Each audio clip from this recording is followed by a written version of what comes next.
Senhor Jesus, boa tarde, ou quase boa noite, né? Mas estou passando por aqui para deixar o meu devocional para você. Mas antes eu quero te contar uma história e eu quero que você fique até o final. Eu quero que você ouça, porque foi muito edificante para mim. E eu creio que vai ser edificante para você também. Porque quando eu ouvi, eu disse, eu tenho que compartilhar isso com as mulheres em Cristo Jesus. Amém? A história foi de um cavalo que ele estava sobre o campo. E ali ele estava correndo. E de repente ele caiu dentro de um buraco. E ali ele começou a se desesperar dentro daquele buraco. E ele começou a bater com suas duas patas dianteiras sobre as paredes. E ali aquela terra ia caindo. E ele ia pisando em cima daquela terra. E conforme ele batia nas paredes, a terra ia caindo e ele ia pisando. E ali, cada vez mais ele fazia aquilo, mais ele ia subindo, até que ele chegou em cima. Quando ele conseguiu sair daquele buraco, ele olhou para um lado e para o outro, e não tinha ninguém ali. Mas, em meio ao desespero dele, que ele começa a bater as patas dianteiras, que as terras caem, ele começa a pisotear elas. Aquela terra começa a ter degraus para ele sair daquele buraco. E eu quero deixar em Isaías 60, versículo 1, que diz assim: levanta-te, resplandece, porque já vem a tua luz, e a glória do Senhor vai nascendo sobre ti. Assim como aquele cavalo estava naquele buraco, ele não esperou alguém vir salvar ele. Ele se moveu mesmo em um ambiente difícil. Ele transformou o que era contra ele em a favor dele.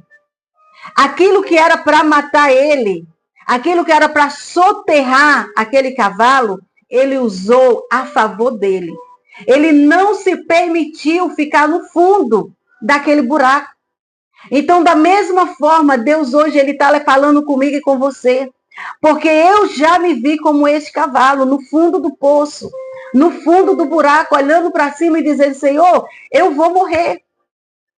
Eu olhava para um lado e para o outro, eu não via ninguém para me tirar, para me puxar daquele buraco. Mas tinha um que estava lá, que era Jesus. E a palavra de Jesus para mim foi lá em Josué, quando Jesus diz, levanta-te, tem-te bom ânimo. Então tem muitas mulheres que nesta tarde Deus está falando, sai desse buraco, se move. O cavalo, ele só tinha 4 patas, mas as suas 2 patas dianteiras fez com que ele derrubasse toda aquela areia. Ele pisoteasse e ele pudesse sair daquele buraco. Ele teve uma ação.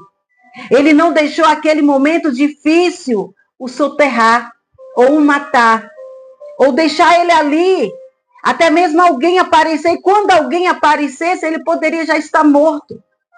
Então, o que Deus está falando para mim e para você nesta tarde? Levanta-te, se posiciona, porque grande coisa Deus tem para fazer sobre a sua vida. Então, a história desse cavalo, dele cair no momento que ele estava correndo no campo, ele poderia ter ficado ali, esperado, não, mas ele começou a se mover no meio do desespero, e ali ele conseguiu sair. E nessa tarde, Deus está dizendo para homens e mulheres aqui, através da palavra dele, levanta-te, se posiciona, resplandeça, porque grande coisa Deus tem para mim e para você. Amém? A paz do Senhor Jesus, até a próxima, se assim Deus nos permitir. Tchau.